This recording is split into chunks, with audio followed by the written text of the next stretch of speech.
Assalamualaikum warahmatullahi wabarakatuh. Perkenalkan, nama saya Umdatun Niswah, NPM 19120224. Saya dari kelompok 1. Di sini saya akan menjelaskan pada bagian saya bab 1, yaitu pendahuluan. Latar belakang. Manusia merupakan makhluk yang bersegi jasmaniah dan rohaniyah. Segi rohaniah manusia terdiri dari pikiran dan perasaan. Apabila diserasikan, akan menghasilkan kehendak yang kemudian menjadi sikap tindak. Sikap tindak itulah yang kemudian menjadi landasan gerak bagi segi jasmaniah manusia. Hubungan kesinambungan antara manusia dengan manusia lain akan menghasilkan pola pergaulan yang dinamakan interaksi sosial. Dalam proses interaksi sosial terjadi hubungan antar manusia atau lebih dari satu pelaku. Proses tersebutlah yang menjadi awal terbentuknya kelompok sosial.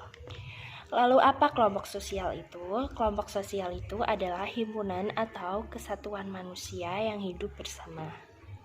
Ada aksi dan reaksi. Pelakunya lebih dari satu, antara individu dengan individu, individu dengan kelompok, dan kelompok dengan kelompok.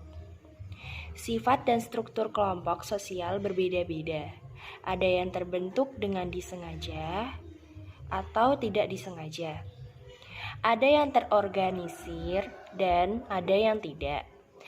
Ada kelompok yang terikat secara lahiriah dan ada yang terikat secara batin.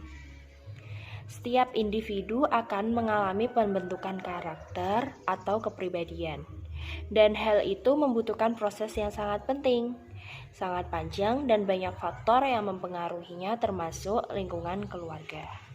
Hal ini disebabkan karena keluarga adalah kerabat yang paling dekat, dan kita lebih banyak mengeluangkan waktu dengan keluarga. Setiap keluarga pasti menerapkan suatu aturan atau norma, yang mana norma-norma tersebut akan mempengaruhi dalam pertumbuhan individu. Bukan hanya dalam lingkungan keluarga, tapi dalam lingkup masyarakat pun terdapat norma-norma yang harus dipatuhi, dan itu juga mempengaruhi pertumbuhan individu. Dengan adanya naluri yang dimiliki suatu individu, di mana ketika dapat melihat lingkungan di sekitarnya, maka secara tidak langsung individu akan menilai hal-hal di sekitarnya, apakah hal itu benar atau tidak. Dan ketika suatu saat individu berada di dalam masyarakat yang memiliki suatu norma-norma yang berlaku, maka ketika norma tersebut dijalankan, akan memberikan suatu pengaruh dalam kepribadian.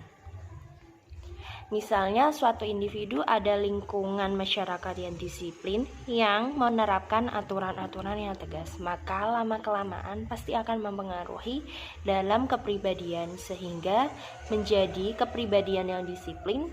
Begitupun dalam lingkungan keluarga. Semisal suatu individu berada di lingkup keluarga yang religius, maka individu tersebut akan terbawa menjadi pribadi yang religius. Selanjutnya, rumusan masalah. Yang pertama, apa yang dimaksud individu? Yang kedua, apa pengertian dari kelompok? Tiga, apa pengertian lembaga sosial? Dan yang terakhir, contoh lembaga sosial dan fungsi. Selanjutnya ada tujuan masalah. Yang pertama yaitu untuk mengetahui pengertian individu, mengetahui pengertian kelompok, mengetahui pengertian lembaga sosial, dan mengetahui contoh lembaga sosial dan fungsinya. Sekian penjelasan dari saya. Bila ada salah kata, saya minta maaf sebesar-besarnya. Wassalamualaikum warahmatullahi wabarakatuh.